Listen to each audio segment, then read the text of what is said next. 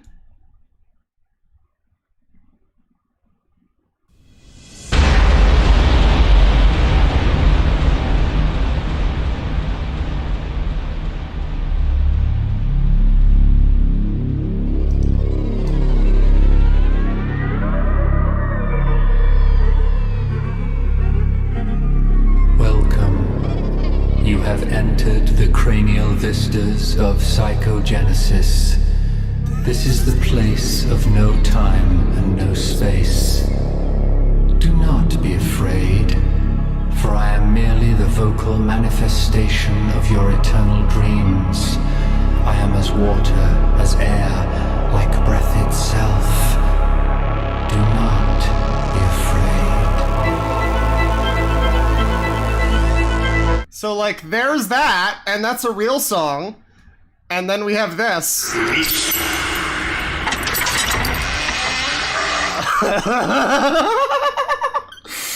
I want to see Arion live in concert! Child, we have Arion at home, don't worry. And finally, hark! The heavenly gates have opened. And on the 22nd day, the angels shall descend upon the earth. Okay, now, as somebody who has been doing a lot of sampling recently, you know, it's not that difficult to make this not happen, this part. You hear that hard click at the end of the really terrible duh sample that's like repeating, which is also just awful. I mean, the sample just, it doesn't fit. I mean, it doesn't fit, it clashes with the song. Whatever you can, I mean, whatever is happening in this song, whatever this is, it clashes with it. Angels shall descend upon the earth. That hard click at the end of that, it's not difficult to fucking fix that. All you have to do is, like, drag the end of the clip and, like, move it back one, like, frame or whatever. You know, like, it's not that hard. It's not that hard. You move the thing back like a millisecond so that it doesn't have, it's not da with like a little awkward click at the end of the sample. It's, again, it's like it's not a huge thing, right? It's like a small thing. You might hear this and be like, well, that's like not, why are you focusing on that? Because it's like, it shouldn't happen, right? Like, good albums don't have things like that. They don't have shit like that. So, you know, you hear it and you're like, well, yeah, that's pretty bad. That's pretty bad. And then, and so, another thing, right? Another thing. You know, we just listened to that. Hang on. Whoop. There you go. So we just, you know, we just heard that Arion song, Welcome to the New Dimension, the first track from Into the Electric Castle. I describe that as the good version of that, what we just heard there. And one thing about that, so two things actually that it does very well, that album does very well. The first song, which is like that, you know, just kind of like a vocal thing. There's some guitar solos and stuff happening too, because it's actual music and not just annoying filter sweeps and shit. But the first song is its own song. That 53 seconds that we just listened to, which is its own thing, it's about to lead into a completely different song. Just a completely, it doesn't connect at all. That part ends, and now this part begins, and it's, for whatever reason, all part of the same track. They could have made it a 53-second, like, skit in the beginning, or something, but instead, they made it a 53-second segment of the song that is just awful and painful to listen to, literally, like, hurt my ears. Not connected in any way to the actual song that I clicked on here, Ascension Millennium. It is completely irrelevant and disconnected in any way. And as a little bonus, that album I just showed you, the song, the Arion song that I say is like the better version of that is its own song, which then connects to the next song. How about that, right? Look at that, look at that. Oh, hang on. Oh, look at that. And now it's a different song. It's on a different song now. You hear that? You hear how it, like, was able to do that? Yeah, why couldn't he do that when the song, it's one song. I don't know why I'm going crazy about this, but it's just like, you've got this fucking intro. You couldn't have the fucking, like, music actually intro in that part, or just have that part. Just have that part be a separate song. But you're including that in the 5-minute and 37-second song here. It's not. It's its own separate thing, and it's shit, whatever it is. But anyway, here's the actual song now, and it's not better, but I will say it's probably the best song on the album. Like, from an objective standpoint, this is a song that I would say is the closest that this album ever comes to sounding like real music. Ascension. Ooh! Ah!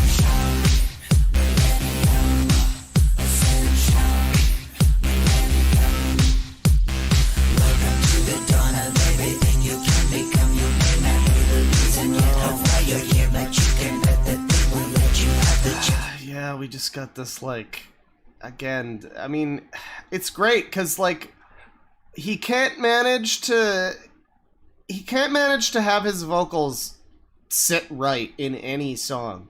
They are either, oh, cool burp, cool Jack Daniels burp right there. They're either overpowering the mix entirely, or they're just, like, buried in...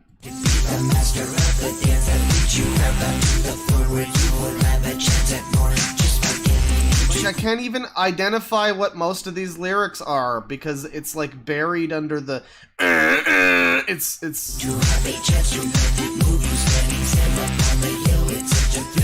Like, this is not that hard. You just have to bump up his vocals by, like, a fucking couple, like... It's literally like like a click and the slightest of drags, you know? Like, it's not that hard. And it's the same for the other song where the vocals were too loud and they were peaking the mic. Just drag it down a little tiny bit, you know? It's not that hard.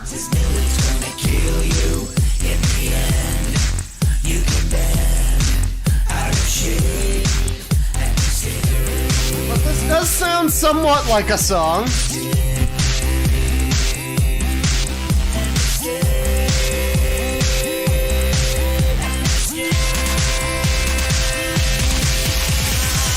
Okay, somebody said that the beat is okay. Like, is it though?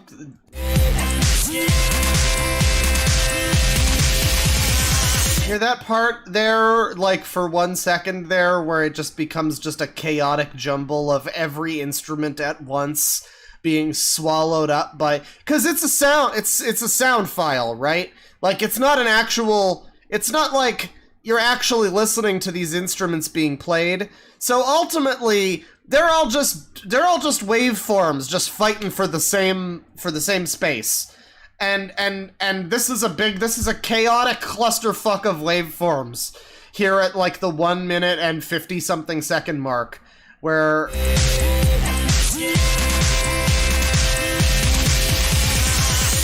just sounds like shit. You think you got the feeling and your soul is not believing it's ascension. Yeah, this is another thing where it's like, I hear a music reviewer go like, oh, this is a dated sound or something, and I'm like, well, but I don't know, I like music from this era or that era, you know, like this album that's trying to be like a thrash album sounds too much like Kill 'Em All, you know, like that doesn't sit with me as particularly good criticism all the time. However, then you have the case of this album from 2016 where this man is painfully trying to imitate Michael Jackson, like 7 years after he died. And, like, fucking 27 years after anybody liked Michael Jackson. I mean, you know, his music is still a banger, but, like, you know, there's all of the scandals, but also just, like, you know, he wasn't exactly putting out hits for the last 20 years or so of his life. He was just kind of dealing with shit, and it's like, so, yeah, Michael Jackson wasn't even doing the Michael Jackson voice by, like, 2009 when he died. And this is 2016, and it's like, I feel you if you're a person who's like, you really like Michael Jackson, and you really want some of that, you want some of that action, you know? Like, I feel you, you know? Because it's like, where else are you gonna get that? It sucks when someone is like so, I don't know, someone is so known for a thing that only they do, where it's like anybody else who comes along and does it is going to be ridiculed, like Corey Feldman, for obviously trying and failing to sound like Michael Jackson. But if you're looking for the Michael Jackson sound, though, you know, there might be some validity. Maybe there is some room in the world for somebody doing the Jamona. Maybe there's some room for that. But it's certainly not Corey Feldman, and it's certainly not this album. But that's Ascension Millennium. That's that song. That is the closest this album gets to being listenable. Now, I'd like to take you on a little journey. We're still on Corey Feldman, and we're still on this album for that matter. But I have the gift. Oh, I'm gonna get so fucking claimed by this stupid program. I share with you the gift of video, because of course, turn that off, and there you go. Of course, Corey Feldman performed this album on the Today Show. And this is a miraculous video. I mean, this is just one of the best videos on the internet. You can already see it. He looks like elderly Onision, if Onision was, like, melting. And also, he looks like he's about to shoot up a school. So, I mean, yeah. And, oh, they cut out the awkward intro part where the fucking hosts of the program have to pretend that they, like, are into this guy's fucking music or want him on the show, and he didn't, like, pay them to be on here. Or whatever happened. Like, nobody heard this album and were like, oh, we gotta get him on the Today Show. This was definitely like, hey, can we get me on there? I got a new album.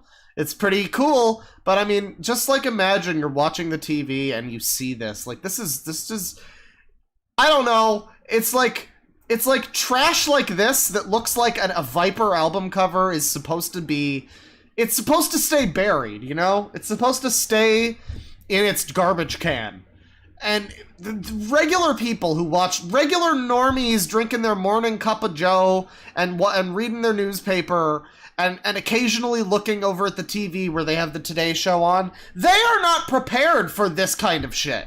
You know, we come in here and we're all like trash experts. You know, we're all molded by it. But the average person sees a fucking cover like this. I mean, Jesus Christ, at least it sets them up for what's coming. This is go for it, everyone.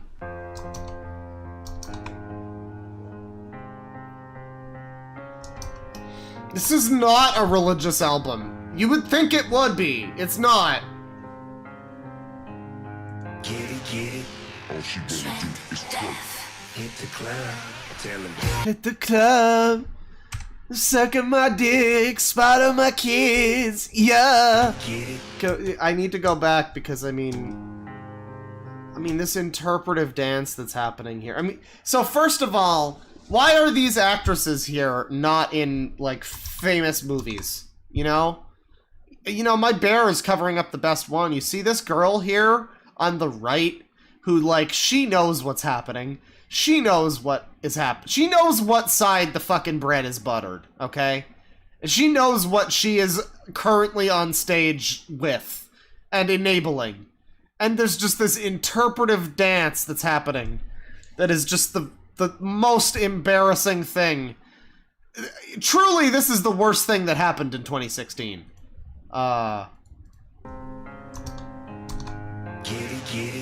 Get it, get it. Hit the club, tell him.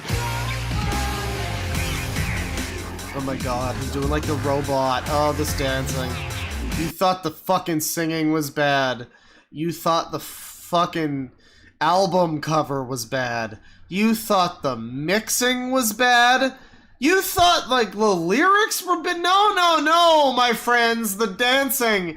Can we get a gif of this man dancing for the fucking slideshow at the beginning of the streams? Because, oh my god. Oh, it's Grandpa. Who let him out of the home?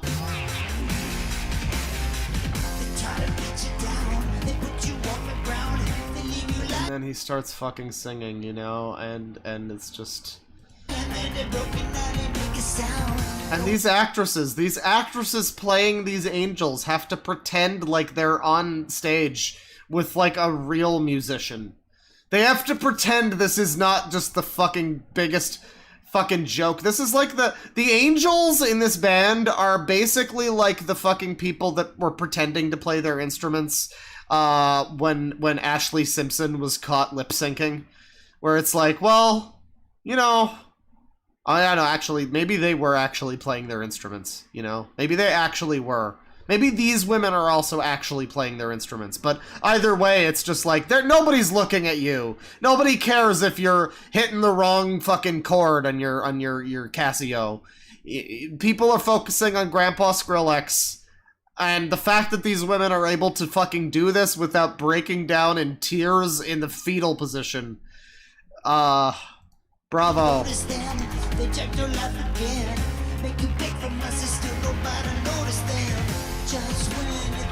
I wouldn't say he looks like the Hobgoblin, but I would say he kind of looks like, oh god, what does he look like? He kind of looks like, geez, what am I thinking of? It's like, it's either the Electro from Amazing Spider-Man 2, or it's the fucking, I don't know. No, you know who he fucking looks like? He looks like the shitty Green Arrow from the TV show. He looks like the black costume version of the Green Arrow, which is to say, not the Black Arrow, that already exists. But he's like different. He's different, he's got a whole different costume. This is just the Green Arrow CW show outfit, if it was black though, and if it was worn by an elderly man.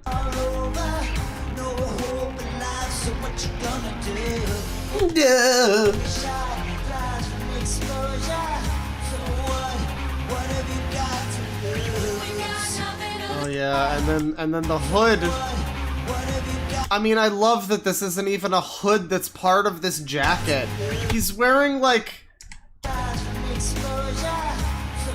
mean, he's wearing like one of those things that like they wear in like the Middle East when you're like from Canada or whatever. And you're like a woman and you're a reporter and you don't want to wear like the full burqa, but you just put on like you know, he's wearing one of those. He's wearing like a Link from Zelda hood. Why is he wearing a fucking medieval cloak?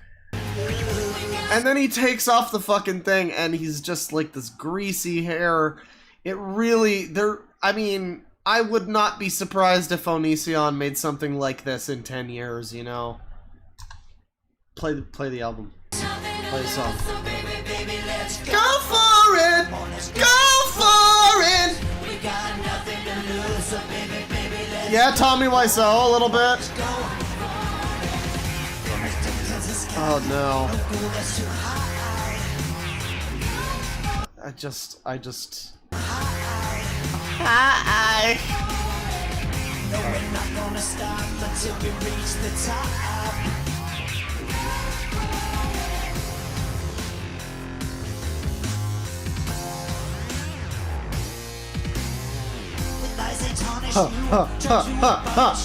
Spin your good deeds until they become fathers. They match your name with shame. The point in life that You would never know that this man has made a career of being in front of cameras. You would never know that. nobody knows their name. You feel beaten. Don't have the strength. No, you know, I think the problem here is like my first thought watching him on stage, it's reminding me of again, I made the reference with the Mark Gormley videos before, but it reminds me of like John DeHart from Getaven on stage, just like looking like a deer in the headlights. Well, you're on fire when you grab me by the hand. He looks like he just doesn't want to be there and he's terrified.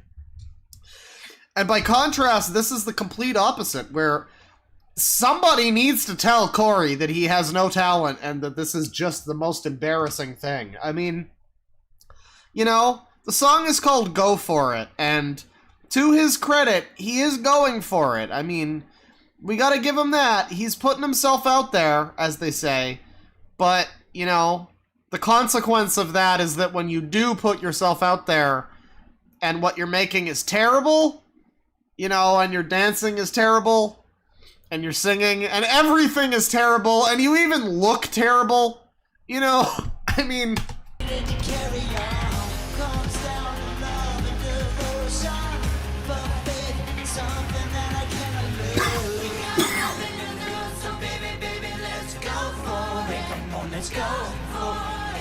We got no talent at all, so Corey, just go for it! Go for it! Oh, he's popping, he's locking! Oh my god.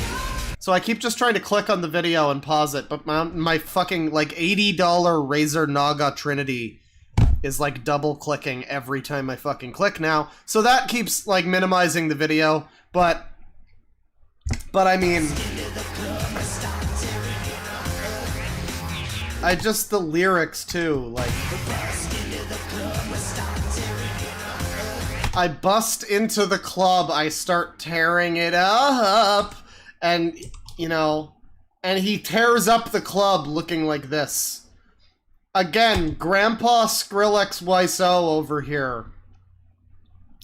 Just in the club, you know? You know? like this motherfucker smacks your bitch. What do? He smacked your bitch up.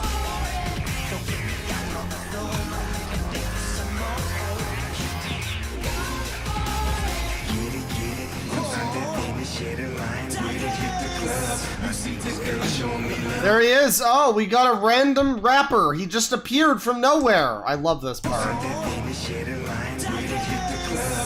I love how he's just standing there, you know. You can see him, he's just like, he's just there. He's waiting for his time. He's there, he's biding his time. Okay, it's time!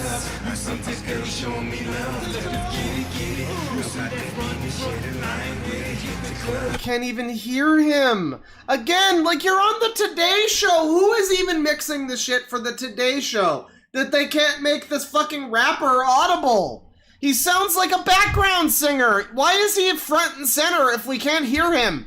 There's a whole thing here where it's like, oh, there he is, Doc Ice, and he comes out. And it's like it's so far in the background. Look at this. Yeah, you see that right there? You see that? Uh-huh. See that? I can't be racist. I have black friends. What club? Yeah.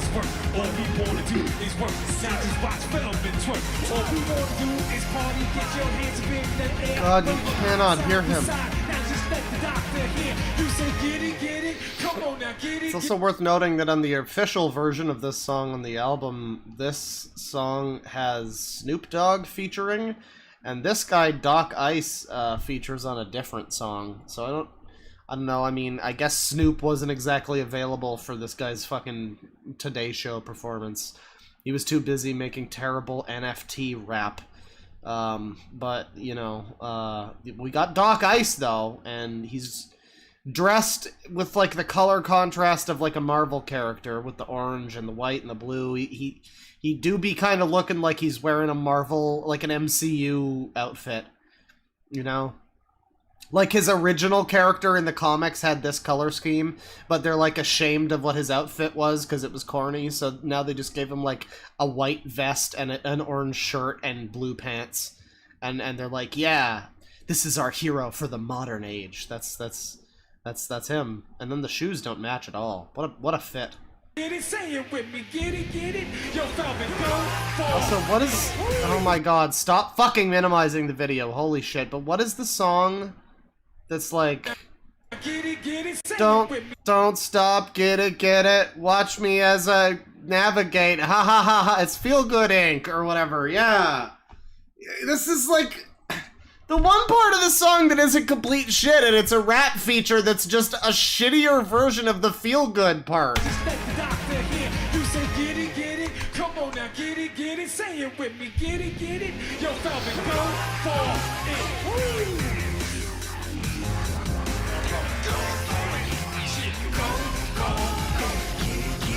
Oh my god. I love how he's like, can we also just acknowledge too, I mean, we haven't even pointed this out, right? But like, no, motherfucker! We haven't even pointed this out, but he is, I mean, he appears to be wearing the Jerry Seinfeld puffy shirt. What is this shirt if not the puffy shirt? Cause like, it's, okay, I guess it's not puffy, it's just like a very strange shirt that's got like, what is this? It's got like latches or something? What the fuck is going on with this shirt? It's got tassels. Okay. It's like a marching band shirt.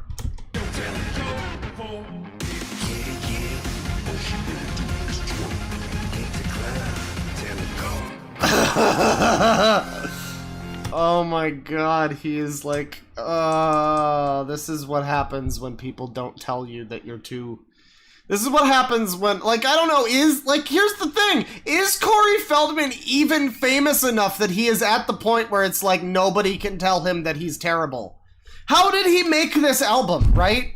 Because it's Corey Feldman! It's not exactly like he's fucking Chris Pratt, he doesn't exactly have a bunch of fucking yes men surrounding him 24/7. He's not exactly the industry's hottest. Who told him? Who let him make this? Who allowed him to think that this was fine? I don't know, man. That's fucking quite something, though, man. God damn. Alright, so there's that video. We're gonna move on from Corey Feldman, because his music is great, but, I mean, we could just look at his shit forever, honestly. However... Oh god, what is this? What the fuck? Oh, is this the real album? What the fuck? Hang on.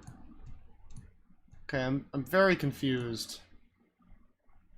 Oh dear. Oh no. What the fuck? Okay, so this will require a little bit of investigating, I guess, to some extent. Hang on. Let me just display capture, and then so here we have, you know, here was former child actor, and oh my god, Ascension Millennium from 2013. Is this like a different version? Ascension. Oh yeah, it is. I think it's like slightly less fucked up too. I think this somehow sounds better than the real version of that, the album version, but you know, I'm sure this whole album is terrible, and I'm sure, I don't know why there's so many, like, singles and shit here, too, but I'm sure the whole rest of this is terrible, too. However, he's got his first album here, including such hits as Lethal Lolita here, which I'm sure that's good. But the only reason why that's relevant at all is Love Left, right? 1994, Love Left by Corey Feldman. And I mean, I'm sure these songs are funny enough in and of themselves. But then he has a new album from this year which is remixes of the fucking first album that he did, and look at the title for this fucking thing.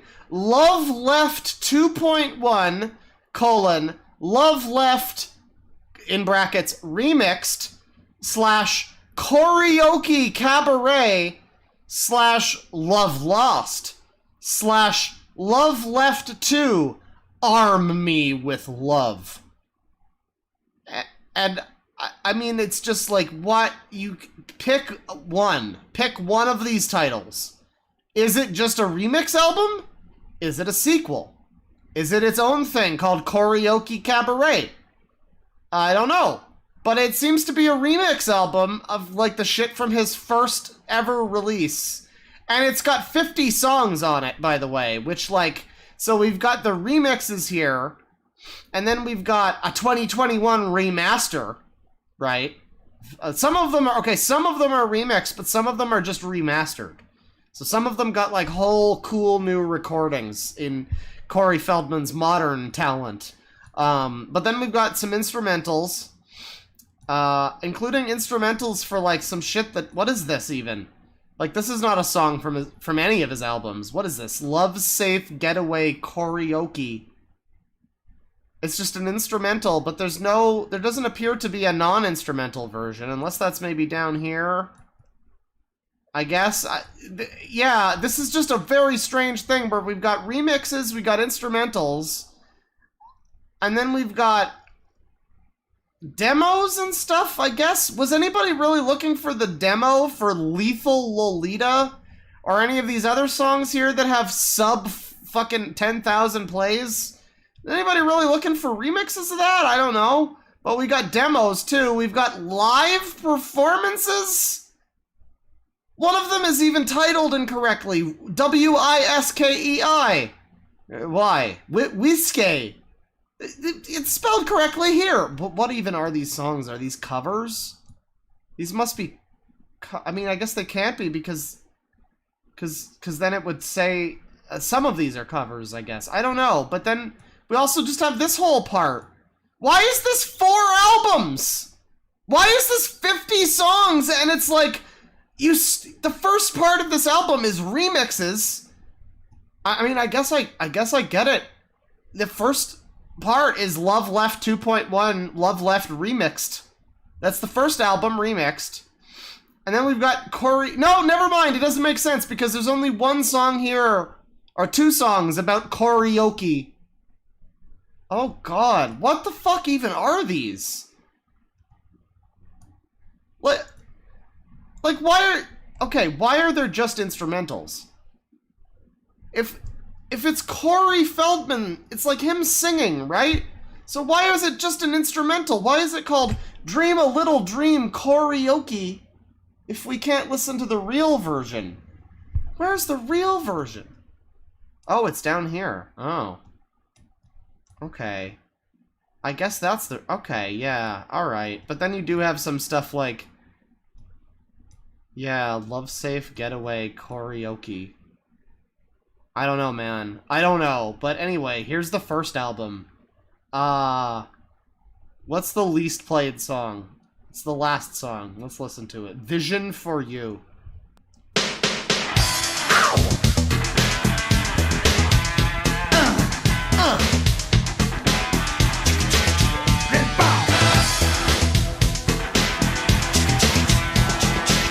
God, I mean, this is sad, because this is, like, easily the best thing he's made. I mean, like, it's not, like, good, necessarily, but it sounds like it sounds like it comes from the era where him going, chicka, chicka, chicka, chicka, is, like, fine, you know? It sounds like it comes from an era where that wasn't horribly corny. Sounds like this is actually from the era that it's trying to sound like it's from.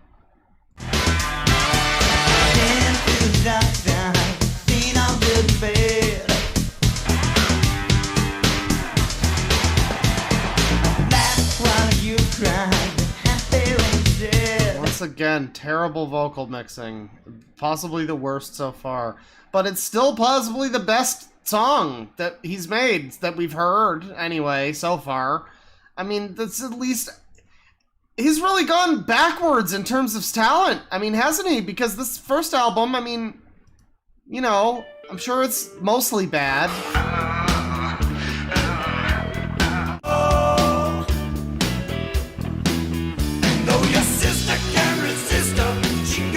But it, like, sounds like real music, kind of. I mean, it sounds like shitty 80s music. It's from 1994, you know. Not exactly cutting edge for 94, but it sounds like, you know, the genre that it's supposed to sound like. And nothing that he's ever made after that has ever sounded like that. So I have to know what his modern day remixes are like, because, I mean, his first album, Here, is like the best thing that he's ever made, musically. And then the second album, I mean, it wasn't good, certainly. It was mostly pretty bad, but like, I don't know, you know, there's... That's okay, like, that's okay, right? Like, that's okay. That's kind of like, you know, shitty alt-rockish. It sounds like one of the songs made for the GTA 3 soundtrack that's meant to sound like real music, you know? Like real radio music. It's like that. Like, it's not great, but it's not terrible. I would say it's worse than the stuff from Here that I've heard. But then we go up, and I mean, his next album is like one of the worst albums ever made. And I can only assume that the most recent thing is even worse than that. Oh God. Let's listen. Perfect Woman 2021 remix. Oh God, what are we in for? Is this just gonna be the same song, but like, you know, like slightly remixed? Okay, also remix, right? Remix, 2021 remix.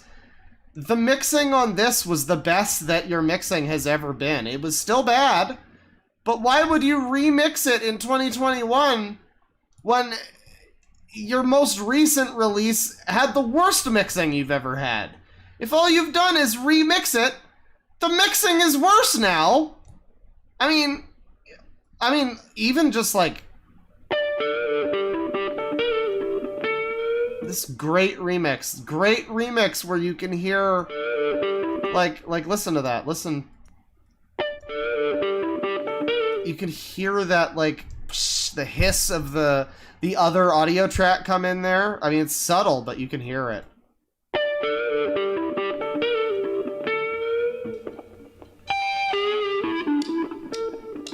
And that's terrible, and then you listen to this.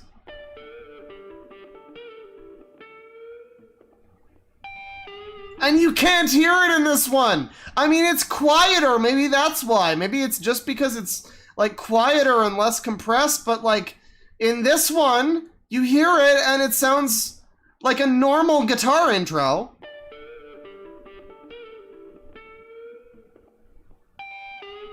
And then the remix from this year. Oh, that is terrible. You can't remix it when it's this much obviously worse. We are not even 5 seconds in, and it is demonstrably worse than the old one.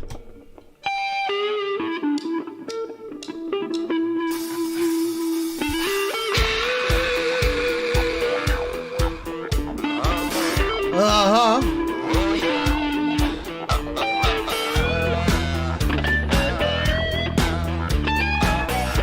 I mean, I don't know. It is better than the last album so far.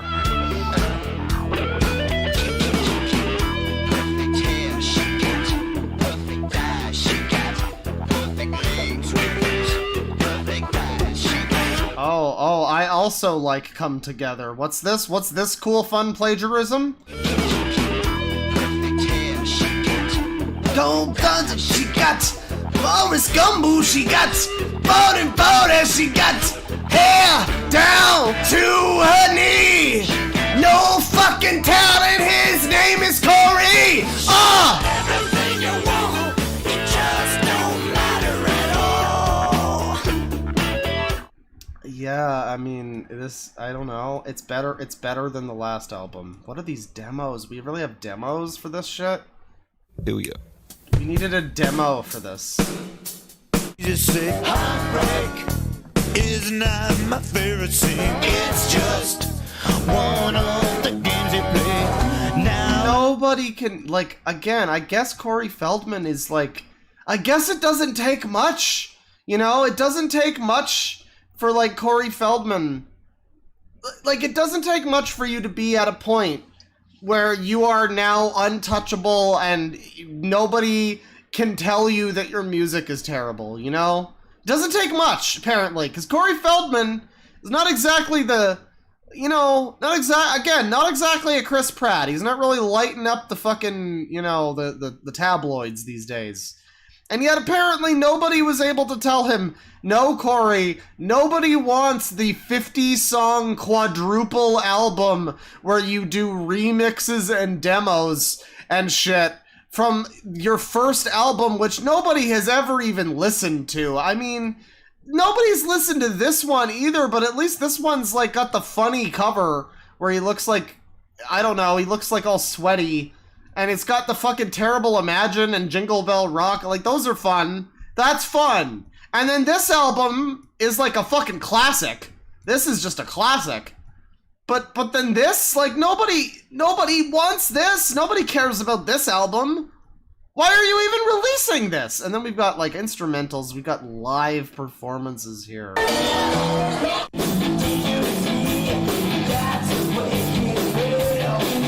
It is terrible. It sounds like shit.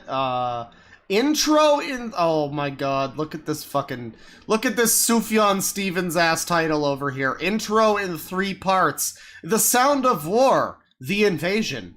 Commander Feldman's Super Chill Love Ray. Or How I Learned to Stop Worrying and Love the Bomb.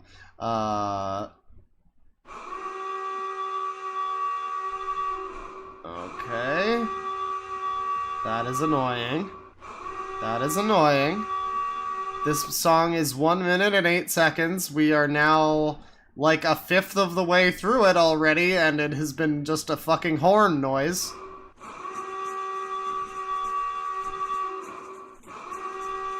I guess this is the sound of war. This is very literally what this is.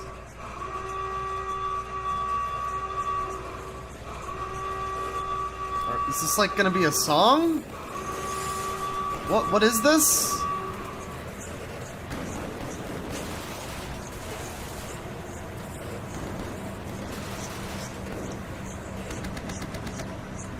What the fuck? Number 9. This is Commander Feldman. Prepare the love ray. Oh my god, that terrible... Holy shit.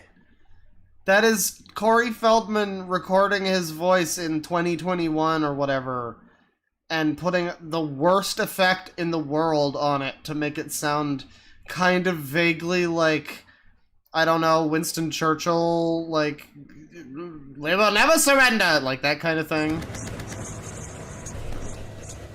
This is Commander Feldman. Ah. Prepare the love ray. Hideous. He said it. To chill. Oh my god.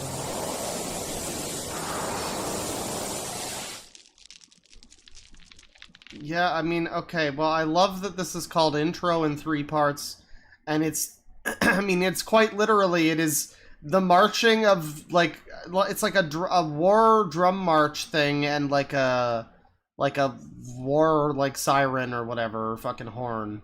And then there's, like, the invasion, which is, like, people on, like, walking, like soldiers marching, and then you've got Commander Feldman with the terrible sample. It's like, you just literally named your song, like, the 3 things. I don't know, normally if you have a song that's, like, titled in this sort of way, where it's, like, it's got, you know, sort of a quirky, like, long title, and maybe it's, like, a really short song, like, there is a song, I mentioned Sufjan Stevens, there is a song on the album, Come On Feel the Illinois, where I'm pretty sure it is a shorter song than it takes for, like, an iPad to actually scroll the full song title. Or I forget what it was, but there was some fact about that, like, the song takes longer.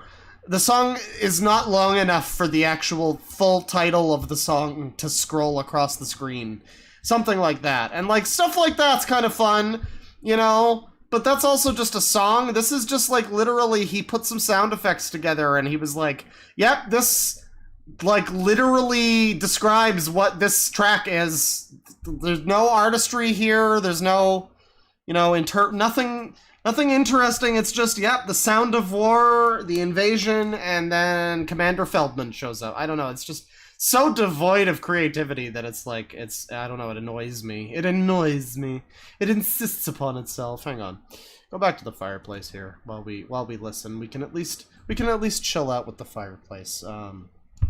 So yeah, this is Arm Me With Love. This is the next song here, which is sort of the title track in as much as there are 4 titles to this album, but this is one of them, kind of. This is like a part of one of them. The title is Love Left 2, Arm Me With Love. And so this is the song, Arm Me With Love. This is the title track. This is the shit. He's bringing the fire. Let's listen. And it's terrible already.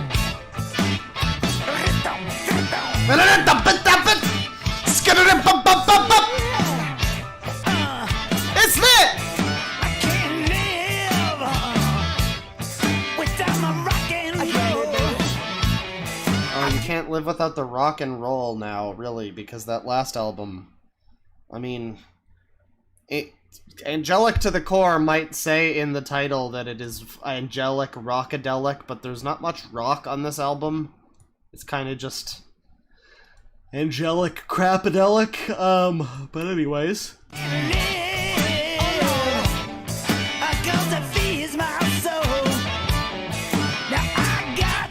I mean, this is, I can tell this has to be an older song. This is not something he just made. Because he's got, like, energy here, and he's, like, a little bit better. He's not good. I mean, this is very generic. It sounds like it belongs in a Ford commercial, but, you know, it's better that it sounds like it could maybe be in a Ford commercial and not just the funniest thing ever, like anything from Angelic to the Core. So, like, that is a step up. I don't know, though. Like, I don't know, because this is apparently, like, a remix album, but, I mean, what are these songs from, right? Like, this is not a song from his first album or his second album. And, like, I don't know where, like, if this is a remix album, like, all of this stuff is remixes from the first record. But then, like, what is this? What is all of this? Why does this one have 98,000 views? Why does this one, Feeling Funky 2.1 New Mix, have 128,000? That's almost as good as some of the stuff on Angelic to the Core. I mean, what is this? Is this good? This must be good, right? I've got this feeling Nope. coming over me. Okay, I'm pretty sure this one sounds new. Is this one from the... Oh yeah, Feelin' Funky, yeah. Is this the original?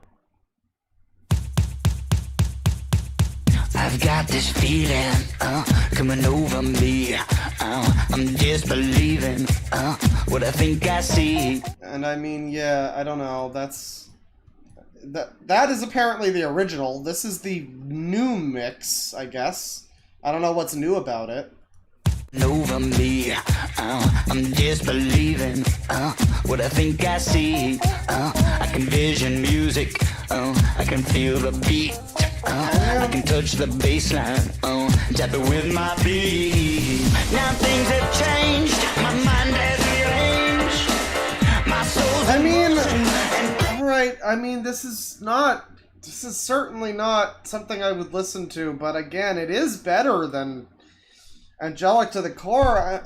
I don't understand what this album's deal is. Like, cause his past stuff wasn't good either, but I mean, like, it was better, and then this album is just a train wreck. But then here, I don't know, I mean, this one's not good either, but it's like it's not hilariously, offensively dumb and bad like that other album. Getting strange.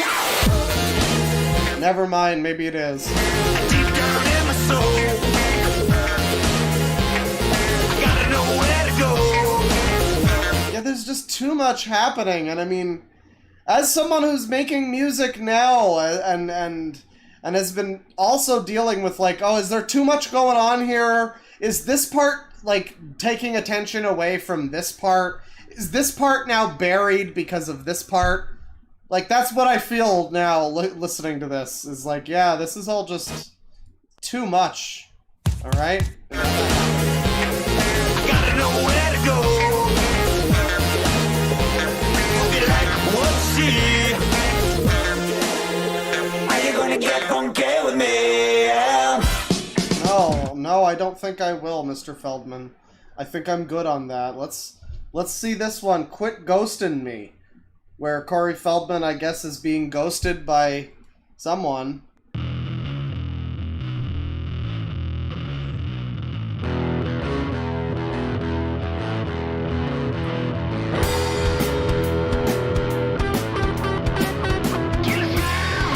Oh god, that is the wimpiest fucking guitar ever. I think, listen to that.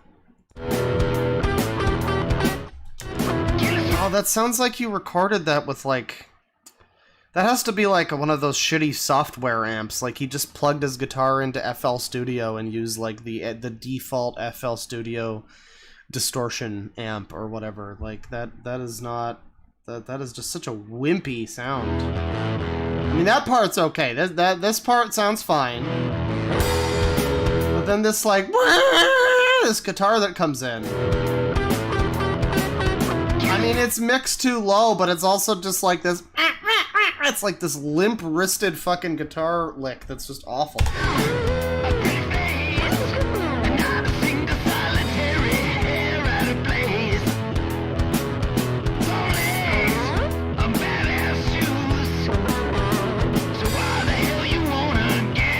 Oh god, that artificial panning just sounds so like, I don't know. I don't know what it is, just hearing his voice go from left to right, it just sounds so fake. I just hate it. I just fucking hate it. I don't know, that's Corey Feldman. That's his terrible music, everybody. We have watched some terrible Corey Feldman music, and it has been good, you know? It has been good. Now, unfortunately, I must depart this world of flesh. Because I was going to do commercials and stuff. We're still going to do that soon. I've been wanting... The last stream I was going to do, we were going to look at shitty music videos and commercials and stuff.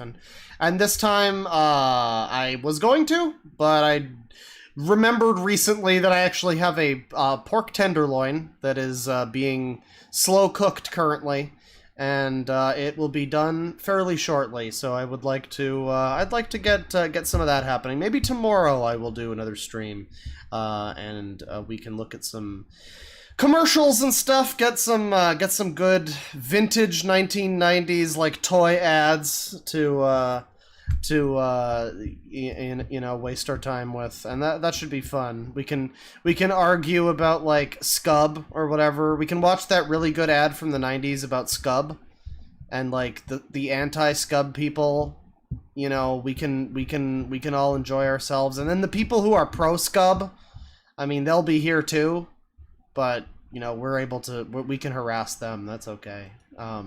But yeah, so I'll probably be back tomorrow or maybe the next day or something with some more stuff. Sorry to cut things a bit short, but I must to eat fairly soon, and I will bring you some super chats here as soon as I can find a song. What's some good terrible music? What do I have that's like bad? What's some good bad music? Oh, well, okay, it's not bad. It's like okay. But some people might not like it. This is... wait, what is this? Oh, yeah. Remember there's a fucking artist who did music for John Wick called Lay Castlevania? I'm just looking through my list of, like, music that I have here, and I'm just like, what the fuck is Lay Castlevania? And it's like, oh, they did 4 songs for the John Wick soundtrack. Okay. Alright. Okay, I guess I can just name myself John Metroid as like my artist name. I could just be in the next Disney movie or whatever. Like, hot new music from John Metroid. That's gonna be what I do. But no, we're gonna, you know what I'm gonna pick? Something real left field here. Hang on. So everybody knows Neutral Milk Hotel for In the Airplane Over the Sea. But people don't necessarily know them as much for this album, On Avery Island, which isn't bad, but it's noise folk, and it's not even as put together as In the Airplane Over the Sea, and that's really saying something. This is some lo-fi shit. Let's listen to some of that. Oh my goodness. Oh my goodness. Huh? We start with that, you know. Uh-huh. Oh yeah, tell us more. This is Song Against Sex, by the way. Just a little bit of... yeah. Oh yeah. I mean, this is just traditional indie folk. I don't know. This isn't even that hilariously bad, but it'll do for super chat music. It's fine. Let me see here. Well, from 5 days ago, we got £5 from Job. When I started doing my stream a few days ago, and then I didn't. I canceled it after it was already set. But we got a couple super chats. £5 from Job. I watched that Wheel of Time show on Amazon. How did the books compare? You seem to know a lot about it and seem to really enjoy it. Well, as I said when I read that super chat the other night, the Amazon show is a shame. It sure is a shame. They sure had a lot of... This is my official review of the Amazon Wheel of Time show. That show certainly did have a lot of promise. There was a lot to look forward to about that show before it came out. Yeah, no, I don't know. Read the books. Don't bother. I watched the first season and kind of convinced myself that it was okay, and then I started reading the first book again, and then I'm like, oh, right, everything that the show did well was, like, not as good as the thing that the book did, and then they did a bunch of shit that was worse than the book, so, like, yeah, I don't know. It's a shame. Wheel of Time deserves better. But so does Lord of the Rings, and look at what they're doing to that, too, so, you know. And then we got $20 from GZ, no message, but, you know, I'm sorry you gave me that 5 days ago when I didn't stream. My apologies, but we did a stream tonight.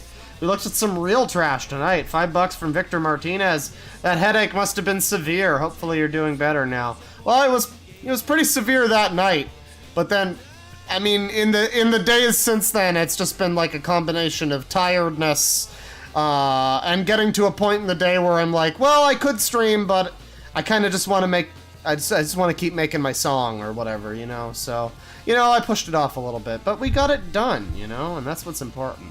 $5 from Sonic Lowell Productions. More Uncharted Zone. That's like my new favorite stream of yours. Well, you know, maybe sometime. Whenever we were gonna do shitty music videos this time too, and so we didn't even get to that. So next time when we do commercials, we're gonna do weird music videos. We'll do some more Uncharted Zone. There's so much more Uncharted Zone that's like gonna be fucking great to look at. I can't even wait to bring it to you. Although that might be on my shitty other computer. That might be a stream I do on my laptop because I'm gonna be going back to Toronto soon, and I don't know if I can bring my computer with me easily on a plane, or if that's gonna be a whole pain. If not, I mean, I guess I'll just have to bring my fucking laptop again, and that'll suck, but, you know, at least it's not 1,000,000 degrees, and, you know, it won't be overheating while I try to stream. $20 from Rorschach. Howdy, Claw. Just beat the Saints Row Open Alpha. Not sure why I had to pay $60 to play test the game, especially with how buggy and lackluster it is, but... Huh? What do you mean the game shipped 2 weeks ago? Yeah, I mean... I only played a little of it on the stream that I tried doing. Unfortunately, my computer did not feel like the game was running at 60 FPS. At any settings I put it to. Like, I could put it on high. and it would still run fine, but then when I streamed it, it would just shit the bed completely. So that was a shame. And I only played a little of it, but it felt like every other Saints Row game. Well, no. It felt like Saints Row 3 and 4. And Gat Out of Hell. Again. It felt like the same game again. Which is like, really? This is a reboot, but it plays exactly like the old ones? Alright. I don't know what that was about, but apparently the writing is really cringy and bad. And I know the sound effects were hilarious, because there were none. So yeah, good, very, very good video game. Finished. $5 from Victor Martinez. There's this YouTube video, Rabbit Habit Cartoon, 1975, by a channel called Steve Peck from 2009. I recommend reading the description in the video. Well, I will look into that. Probably for next stream. What is it called? Rabbit Habit. What the fuck? Rabbit Habit Cartoon. Alright. Oh, alright. Well, that looks very interesting. I will save that. I will save that. Thank you. Thank you for the suggestion. Let's see. $5 from VHS Underground. Claw, I was just watching one of your old commercial streams, and now you post this. Get out of my walls! Get out of my walls! Leave! Leave! Well, don't worry, we didn't even get to the commercials today. Next time we will. I'll be in your walls next time. But yeah, I've been wanting to do some more weird, shitty commercials, and I just, you know, I know if I start watching them, I'm gonna be watching them for like 4 hours, and so I don't want, you know, my pulled pork is gonna be cold by the time that's done. So, let's see, 928 from Exiled Postman. Since AI-generated artwork is officially a genre now, what do you think about AI-generated music? Well, there's already algo music, which Vinny often used to score his older AI segments. I don't think he really uses it anymore, but the older Vinesauce AI related videos, he would often have like algo music just plunking away in the background. And I mean, it's terrible. It sounds like shit. There is the one AI that, again, Vinesauce, I think he showed it, where it was like a thing where you input a song and then it can like finish the song for you or like continue it or whatever. Which is interesting. I mean, there were some interesting results with that. You know, it's only a matter of time before we get some really decent algo music shit. But, like, it's interesting to see, like, I don't know, you have a song like, what's the song from fucking Laughingstock by Talk Talk? The one where it just ends abruptly because, like, the studio lost power or something. Something like that is the explanation. So the song's going along and it's cool, and then it just randomly fucking ends. Yeah, throwing something like that into an AI and having it, like, auto-complete the rest of the song, that might be kind of cool. There's also a Dream Theater song like that, too. Oh, God. What is this music, too? You know, this is supposed to be just the super chat segment music that, like, it's just in the background, but, like, I'm listening to it, and...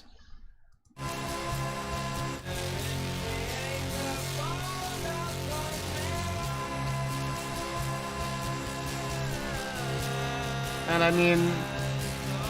She did in the dark, she will... It's Two-Headed Boy. It's just Two-Headed Boy. In your heart, catching signals that sound. I mean, that's just Two-Headed Boy. I mean, this is from the first album, so it's not like they're ripping themselves off, but like...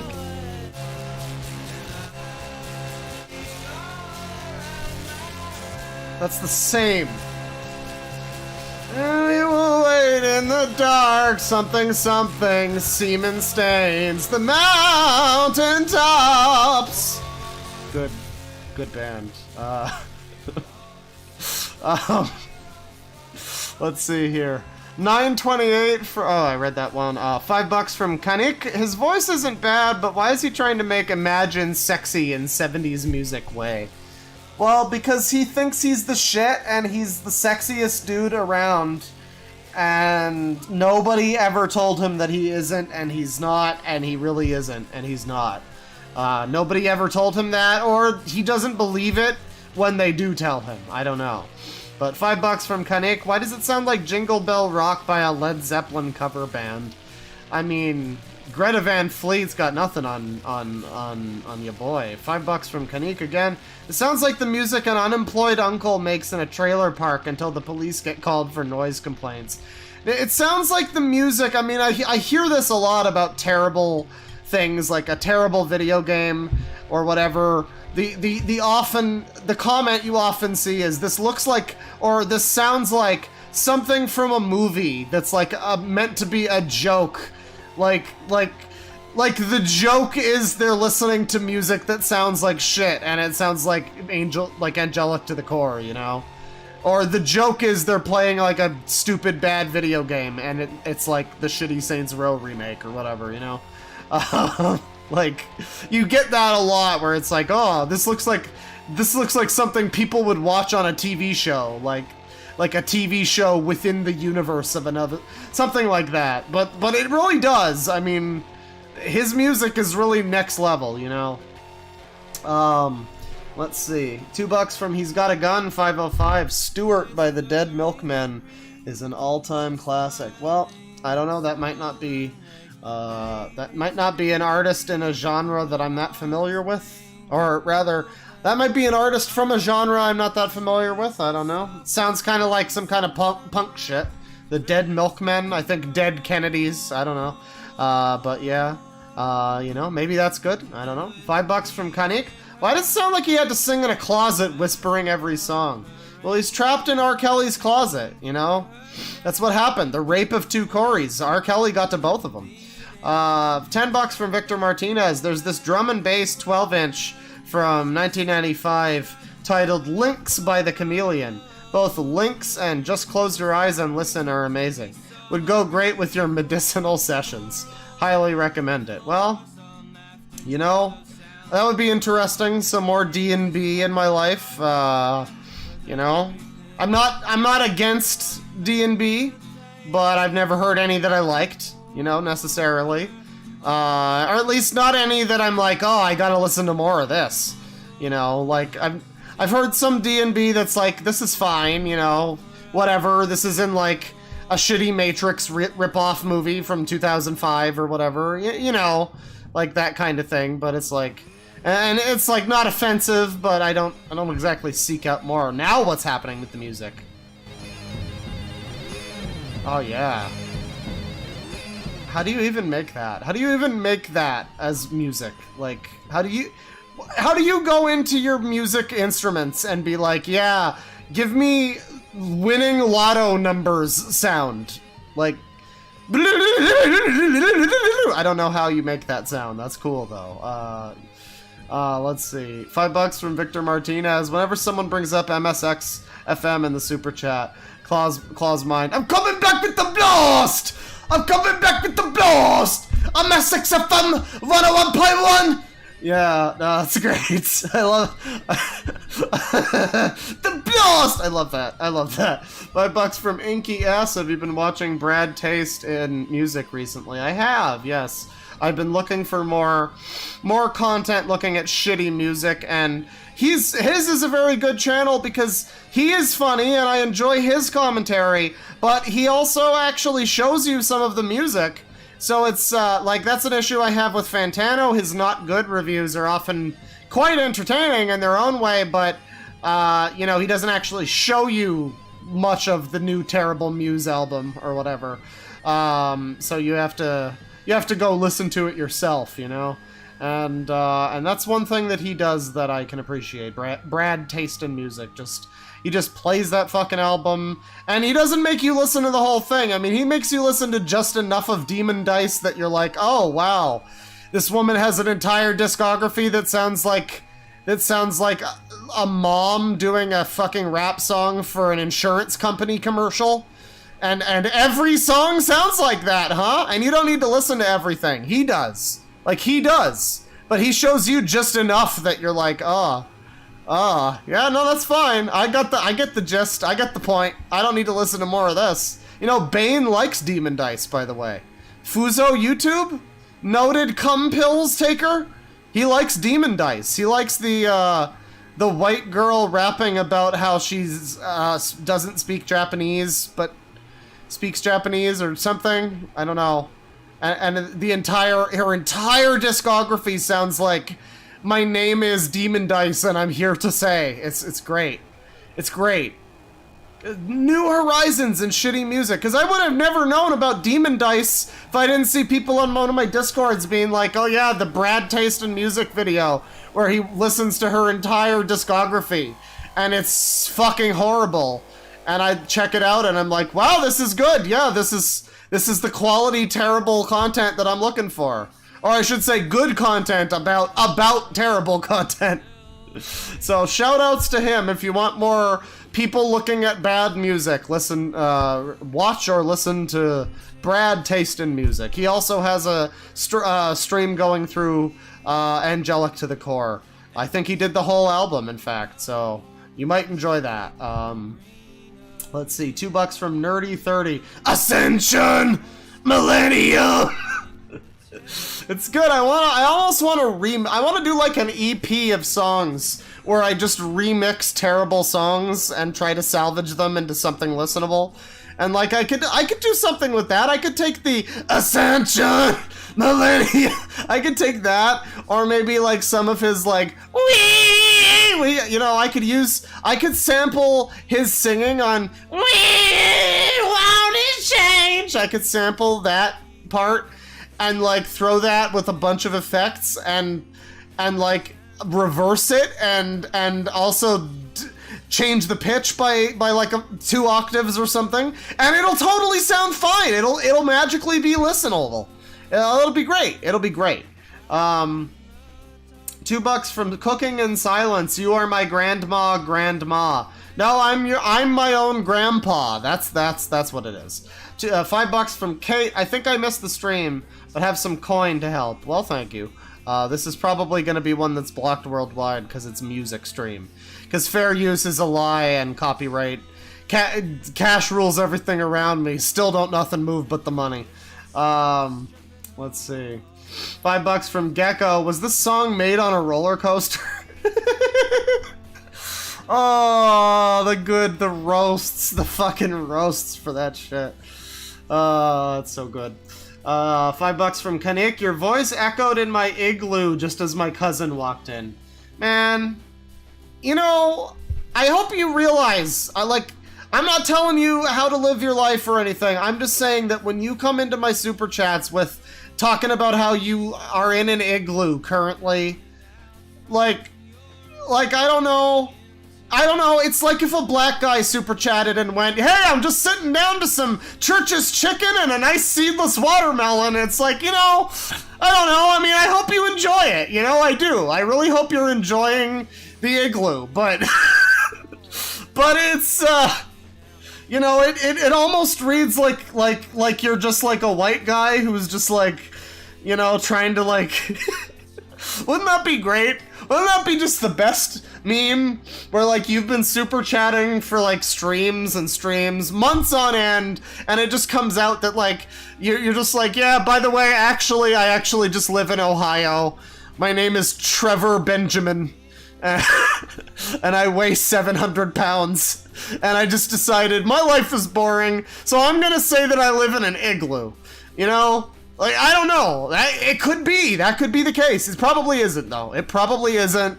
I'm just being an asshole.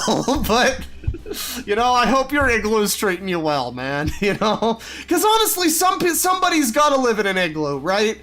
Because, like, they do make them. Igloos are real things. We didn't just make those up to be racist to native people or Inuit people or whatever. We didn't just make that up, right? So, like, igloos are real. So people have to live in them, right? So like, yeah. I mean, yeah, you are the guy. You are the one guy who lives in an igloo. I just love, I gotta say, the fact that every time you can just mention that Kanik can just super chat with like, oh yeah, I went ice fishing yesterday. And I'm just like, that's so quaint, I'm over here living like right next to the US border, just like, oh, an igloo! Isn't that cool? Do you guys see moose up there? Oh! I'm like an American when you meet when an American meets a Canadian. Just like, no, you know, that's what it is. It's that you talk about an igloo and it's like, because the joke for Canadians is like, Americans, I mentioned this before, right? I've seen a movie, there was a movie my dad rented or something when I was a kid, and it was Woody Allen, and there was like a joke in the movie where like he goes to Canada, and I think the joke is like it hard cuts to him, like a flat wide shot of him in like the frozen tundra in a parka, and he's on like a payphone, and he's just like, oh god, I think I saw a moose, oh god, oh I gotta get back to my igloo, oh god, it's Canada, and I'm just like, every time I think about how other people think about Canada, that's what I imagine. Is Woody Allen in a parka in the middle of a fucking blizzard going, oh god, there's a moose, oh jeez. That's what I imagine. And so I hear you talk about igloos and it just brings a smile to my face, you know? $5 from Bo Svensson. Just interviewed at a dispensary and it went well, Papa Claw. Hopefully selling Mary Jane soon. Well, you know, you get to be, you know, technically, if it's like a medical dispensary kind of thing, also unrelated, but like this song Avery Island from the album On Avery Island, this is super sampleable. You could take anything from this. Look at this bass line. Simple fucking bass line, right? But easily sampleable. You listen to the music I make in the future, and you just listen up, and you just listen out for, I mean, it'll be like pitched down a bunch and like hidden in the background, but you'll notice it. You'll keep an ear open and you'll be like, oh yeah, he said he was gonna do something with that. Yeah, I don't lie.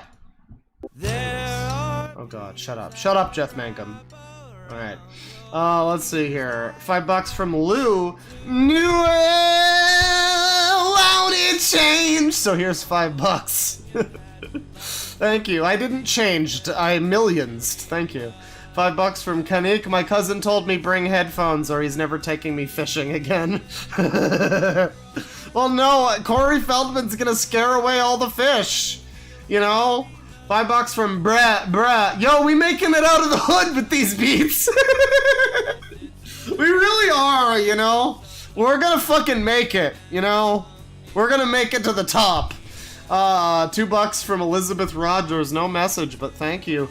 $3.29 from Exiled Postman. Even the sunlight, it doesn't warm. How are we going to find our way? If we can't recognize the stars and we can't recognize the yeah. $50 Ron from Zero Depressive. You forgot the best of the worst rule. Don't try to fix it. Is that a rule? Is that a new rule? I don't know. Considering I've watched I've watched every best of the worst episode 50 times, you'd think I would know this rule. I only know the black tank top theory. What is don't fix it? I don't know what that's from. Oh no, I know what it is. Yeah, it's gotta be about George Lucas and shit. Yeah, remixing your own album 30 years later is more or less the George Lucasification of your own music, you know. I say that as if I'm not currently considering remixing some shit that I made. Because I'm like, well, you know, if Kanye can do it, I think I can fucking get away with it. Whatever. Let's see. 577. Well, you just continued it for me. 577 from Exiled Postman. How are we going to find our way? If we can't recognize the stars and we can't recognize the constellations, where do we go? I don't know. But I know that I can't do a Scottish accent, so that's all I know. $2 from John. Remember when Pink Guy got played on Jimmy Fallon? Of course not. Why would I know anything about Jimmy Fallon? But that's pretty cool. $2 from Kenny. Didn't know Voldemort could dance. You know, Voldemort, Onision, Voldemonision. Voldemonision Wiseau. That's his name. Voldemonision Wiseau. That's the stage name for Corey Feldman. $10 from the Cat Warrior. I swear I've heard Weird Al made the same singing noises as Feldman, but you know, ironically. Oh, you mean the Timon? That whole thing? Yeah, I mean, he does. He sounds like a parody of a parody of Michael Jackson, basically. Like he doesn't sound like he's trying to sound like Michael Jackson so much as he sounds like he's trying to sound like someone's trying to sound like Michael. He sounds like, you know, when you do an impression not of like Robert De Niro, but of like some guy's impression of him going "Ooh-ah!" And it sounds nothing like him. It sounds nothing like De Niro, but you're doing an impression of the impression. That's what I get from him doing the Michael Jackson shit. It's a copy of a copy.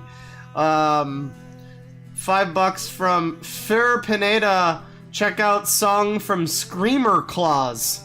What is that? What is that? Screamer Claus? Screamer Claus. What is this? Oh, good God. Well. Oh yeah, we've got Screamer Claus's song Corpse Fucking. Screamer Claus's song I Drink Your Blood and I Eat Your Skin, which appears to have like a skinned corpse as the cover. That's cool. Well, you know, I can't say as I'll be showing much of that, but I'll probably... Oh, we got an album called Maggot Infested Sex Holes. Oh, that's good. You know, next time I do shitty music, I really do need to do like anal cunt or whatever. Do some like specific bad music. I mean, Screamer Claus has a song called AIDS. So, like, yeah, that's a good suggestion. Next time. You know, actually, that'll be great. The next time I do shitty music, the whole stream will be terrible metal stream, where we just look at like the edgiest like goat rape, festering fetus, anal abortion, you know, whatever song from that band, you know, that kind of shit. The hottest shit from Dark Lyrics. Let's see, $5 from Nerby T-Tops. This Corey guy moves like that robot guy from Mama's Boy, but looks like a fatter MCU Loki. Yes. That's good. I wonder if he's also a Tumblr sexy boy. 25 Ron from Zero Depressive. Do you realize his music is the last pretext he has in regards to him being somebody / not standing around doing nothing? I love that description of Corey Feldman, just like, yeah, if he wasn't making music, I guess he'd just be, you know, standing around doing nothing, basically. Yeah, you know, you're right. I mean, what would he be doing? It's not like he's in movies, you know. I don't know. Does Corey Feldman, like, consciously choose not to act anymore, or is he like a failed actor? Like, maybe he still wants to be an actor, but, you know, I don't know. 358 from Exiled Postman. Who is a better singer, Corey Feldman or Onision? Well, definitely Corey Feldman. I mean, Onision doesn't even sing. Onision's songs, if you remember, all of his songs are just like talk singing, like him like, I feel this way and you feel this way and I don't like you and I don't like you, and that's like his that but with a beat behind it, basically. That's every song Onision makes. So yeah, Corey Feldman, I mean, he over sings is his problem.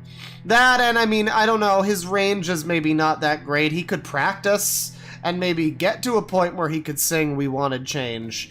But what we hear of him singing, you know, not every singer, like, hey, Pink Floyd, you're not gonna get a Pink Floyd song where David Gilmour is singing We Wanted Change, because that's just not what his voice does. So, I mean, Corey Feldman's, he's got a reasonably okay singing voice, but he needs to find a context for it to work. He needs to mix his voice better, and he also needs to, well, you know, write better songs. But also he needs to, like, be informed by somebody that he trusts that all of the, come on, all of that is horribly cringe and just embarrassing, and it makes everybody who hears it laugh. Like, somebody needs to explain that to him, probably in a nicer way than I just said it, but yeah, laughable, everybody is laughing at you, not with you, but nicer. Say that, but nicer. Let's see. $2 from John. There was an AI rapper that got hated by rap Twitter. Yeah, FN Mecca. Fun fact about that guy. Me and some friends, we actually found that dude like a year or something ago on TikTok. We were like looking through TikTok looking for, you know, garbage. I think that might have been around the time that we were looking for the System Kids, like a year ago. The people that you know, their George Costanza altar is fronting, and they're gonna do some subliminal ASMR to reality shift them into Hogwarts or whatever that shit. We were looking up those people on TikTok, and we found this guy FN Mecca. And yeah, he is this AI, well, AI is in quotes. He is essentially like a rap Vocaloid, kind of. But if instead of Vocaloid, instead of like Hatsune Miku, if it was like the most hideous, ugly fucking Fortnite character you've ever seen. And yeah, I mean, it was like some industry plant shit, some like company or some random like weirdo was like making this, and they got like some black guy to provide the vocals for the bot, quote unquote. It wasn't even AI. It wasn't even AI. Like, they called it AI for like the gimmick of it, but actually they just got some black guy who rapped for them and said the N-word a bunch, even though the bot was made by white people, so that, you know, certainly set some people, that, you know, there was something to be said. I think Fantano put it as like, this is like a grossly cynical look at hip-hop as like an outside, like, this is what, like, FN Mecca was like what somebody who doesn't like modern hip-hop or the modern hip-hop culture would make as like a parody of that. It's like young Jeezy, and it's like fucking, you know, 6ix9ine, and all of his songs are auto-tuned trap beats where he just talks about like drinking lean or whatever. That's essentially like that, except if it was like with the pretense of being AI, quote unquote. It's not even AI. I mean, the song was written, I'm pretty sure, by a person. It wasn't even AI. Essentially, it was like basically a Vocaloid that they kind of called AI to seem more gimmicky and, you know, relevant to modern trends. But also it was kind of disgusting that a major record label like Capitol Records would sign a bot. I mean, there are probably a lot of fucking, I mean, it's not a bot really, it's like a whatever songwriting team and a fucking rapper that puts his voice over like a cartoon Fortnite character, you know. But it's like, there are probably real artists out there who actually put in effort, and they aren't getting signed, but this like fucking Fortnite character is getting, you know. So yeah, there were a lot of reasons to be annoyed by that.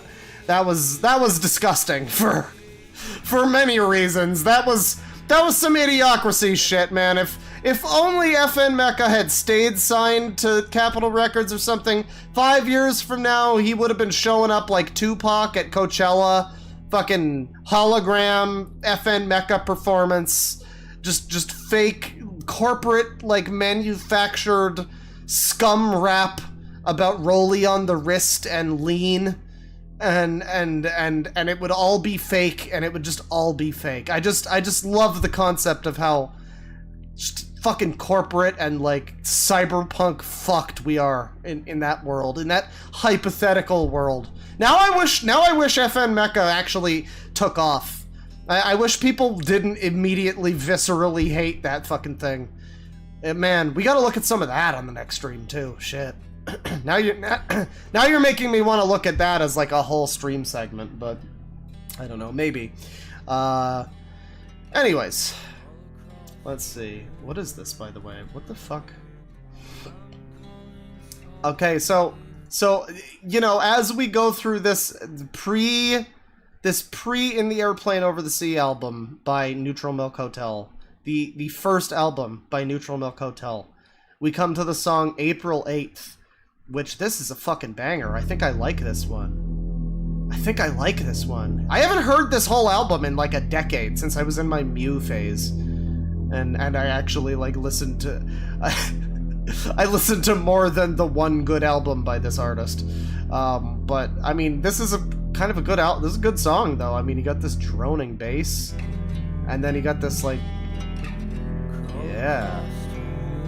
This doesn't sound like Neutral Milk Hotel. This sounds like it's about to lead into like a black metal album. This sounds like the intro for an Opeth song or something. What is this?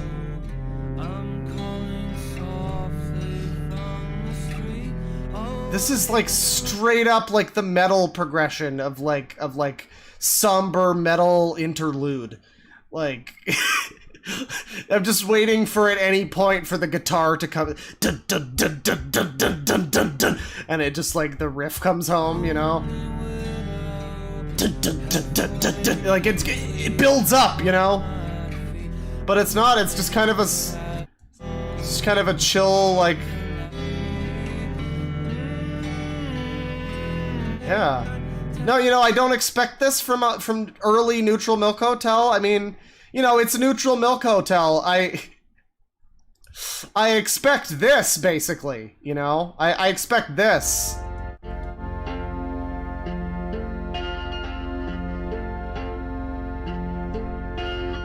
Wait for it. I love you, Jesus Christ. You know, and obviously this song is great, you know, and like, it's like, I mean, it's scummy. It's like, obviously the joke with this was always, you know, wait, oh no, the next part is even better.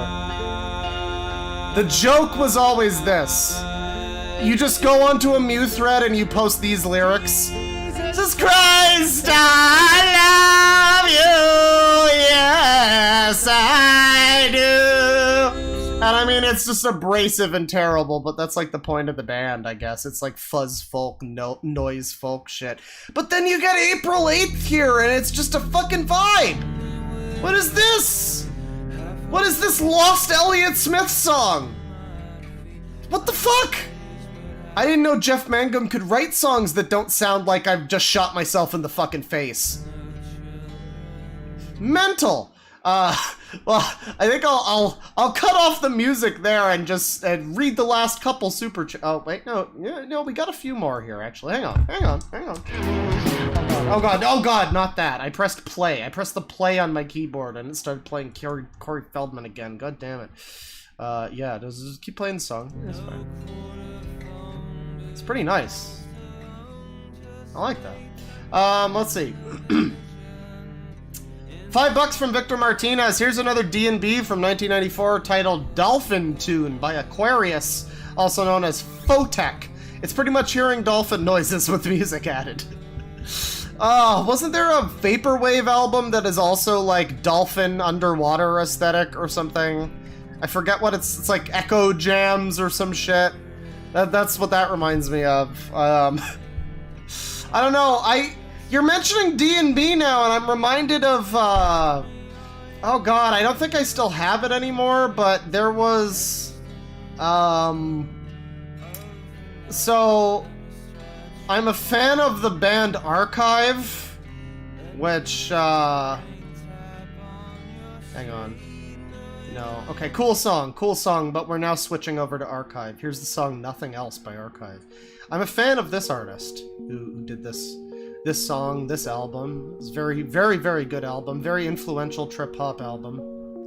And that artist had the two guys from this band, before they started doing all the music for like this album, they were in like some kind of D&B jungle type shit from like the early 90s or something. Some real like raw vintage, not like 90s D&B shit. I remember trying to listen to it once, and I had the feeling of like, well, I can see how they came to the Londinium vibe, but it wasn't for me. Let's just put it that way. I don't know. D&B might just not be my genre. If two people from a band that I like can't make D&B that I enjoy, I don't know. I'll listen to some. You know, I don't know.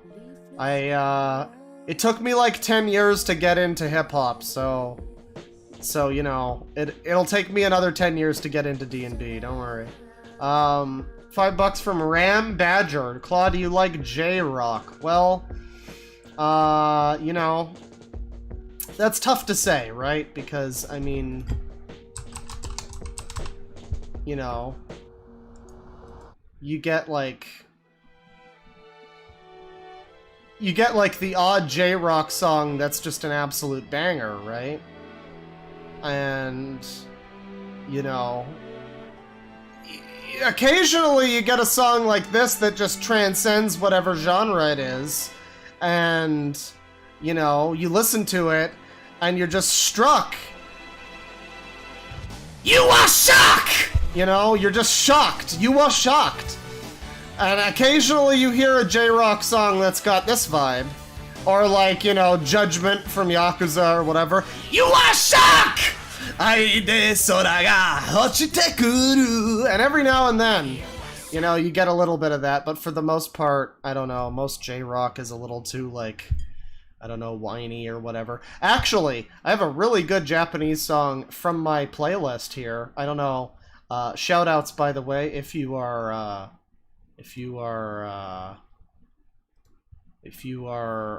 interested in checking out some music that I like.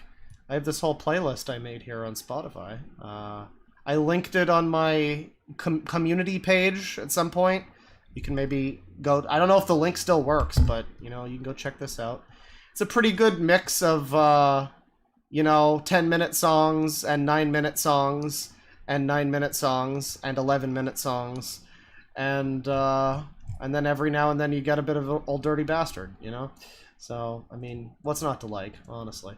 But there is a song on this playlist here, which I don't know the title of. I cannot tell you the title. Oh no, I think the title is Sora Tokumo. I think that's the title. I'm sorry, I'm not Demon Dice. I don't speak Japanese, but it's this song here. And this is a Japanese song. It's from some kind of very Pink Floyd-y 70s sounding Japanese prog band. And, you know, if I could find more J-Rock that sounds like this, I'm all for it. Hell yeah. Let's see here. $5 from Xavier Heil. Have you ever seen the channel Sandra's Role-Playing Channel? No, but that sounds interesting. Sandra's Role-Playing Channel, huh? Does she cosplay, too? Let's see. Go too loud. Be a bit too loud. $2 from Kanik. We don't actually live in igloos. There's a tent. Okay. Well, that's just sad then. I want the igloo. I'm all about the igloo and that lifestyle. Let's see. $2.75 from Victor Martinez. Can we watch old Canadian car commercials tomorrow? Is that a genre? Like, specifically car commercials? I guess. I mean, if you got some, sure. $2 from John. Claw, you need to play some JPEG Mafia. I've heard that. I feel like I might have heard some of his stuff and not liked it very much, but I might feel differently. I don't know. It's always tough to say, because, like, Kendrick Lamar, for instance, that's someone who, like, as a rapper, he's great. And every now and then he'll have a song that he writes that's super something I really like King Kunta. Or there's a couple songs from his new album, like the one with Beth Gibbons from Portishead, where it's just, there's no beat, it's just him, like, spoken word poetry, like, really fucking getting into his feels about, like, some serious shit about, like, rape and stuff. And it's like the most emotional thing ever. And then you get a song like the other one on that album that has Ghostface Killah that just sounds like car commercial music. Like, it sounds like it belongs in, like, an elevator. I don't know. It's like, I don't know. I guess he's a talented guy, but maybe some of the stuff he makes is not necessarily what I'm looking for. So you might have someone like JPEG Mafia who, for all I know, that guy's very talented, but it might just be that he's, you know, doing stuff that I'm not looking for. Maybe. I don't know. I'll have to listen to more. I'm still new to all of this hip-hop stuff. All I've really determined is that I generally prefer it if it's from the 90s. And I know that's like a cringe, not based take, but I don't know, what can I tell you? I try stuff that's newer, and I don't like it as much as the stuff that's older. What can I tell you? It's, you know, I was just born in the wrong generation, you know? I was just born in the wrong generation, you know? There's just nothing good in the radio these days, you know? Back in the old days, you know, before my generation, you had, you know, you had, like, Wu-Tang, Nas, Biggie. I mean, the list could go on and on and on. But, you know, I was just born in the wrong generation, so I just don't like all this modern music that all the other kids like. I'm not like the other girls, you know? So, that's just how it is. Let's see. $5 from Kanik. My favorite band, Darren Gray, is technically J-Rock. Well, I don't know how to pronounce that. I've always seen that name and been like, it's not Darren Gray, is it? It's not. That's not how it's pronounced, I know. But I don't know how it is pronounced, so I'm gonna go with that. This is a very nice song that I'm playing here, and I like this song. But on the topic of J-Rock, I will play another song here. And that was the last super chat, by the way. Thank you, everybody, for stopping by the stream. That'll be it for today. Hopefully, maybe tomorrow I'll do another one. Maybe I'll do it in the middle of work hours just to piss off all of the wage slaves. But, you know, on the subject of J-Rock and stuff like that, I will close us out here. Since this has been a whole music listening stream, you know, maybe you'll like this.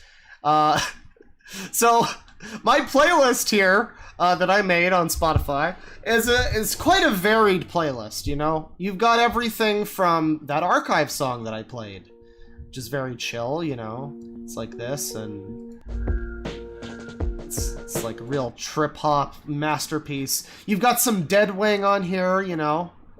You know, obviously, you gotta have this song. Classic Porcupine Tree, you know, a little bit of, not super progressive rock, but like, you know, progressivized rock. It's a 10-minute song, that makes it prog, whatever. And I mean, it's Porcupine Tree, you know. But it's like, you know, and then you go to like this, you know. You know, and then you get songs like this. So speaking of J-Rock, here's a band I like called Ars Nova. They are Japanese, I believe, mainly female band. I believe the main songwriter is the keyboard player, and she, it's like her and the guitar player, I think, are women. I don't know if the whole band is women, but it's like female fronted. And it doesn't matter though, because all of their music pretty much is instrumental.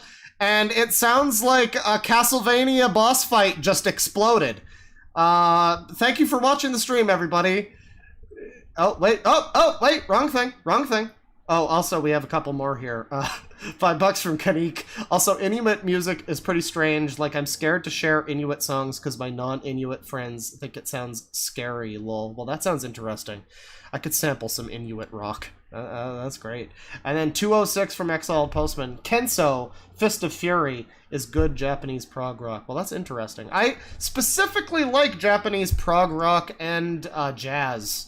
Because there's something about, like, I don't know what it is. I guess it's the music that Japanese people are maybe like traditional music and like music from anime and stuff maybe is like inspires a certain type of songwriting that you just don't get from Western music typically. I don't know, that's maybe me being a huge weeaboo, but to explain what I mean, anyway, without further ado, to explain what I mean, here's this cool song called Ankh by Ars Nova.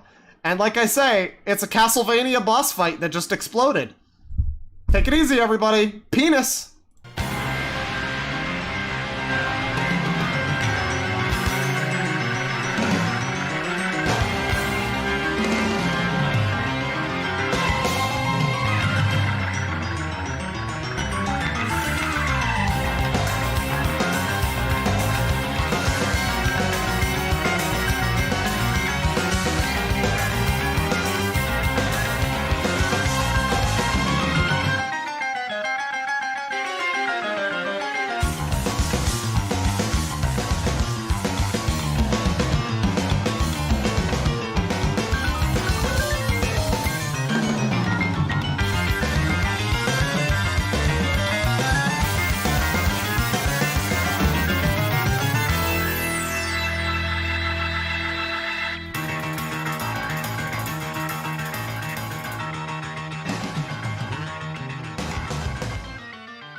I tried to do the whole fade out. I tried to do the whole fade out, and then I fucked it up right at the end. I just fucked it right up at the end, didn't I?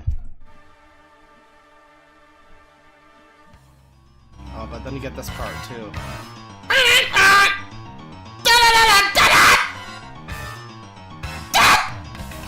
That's great. It's great penis music. I love it. Genuinely, I love this band. Anyways, take it easy, folks. Bye.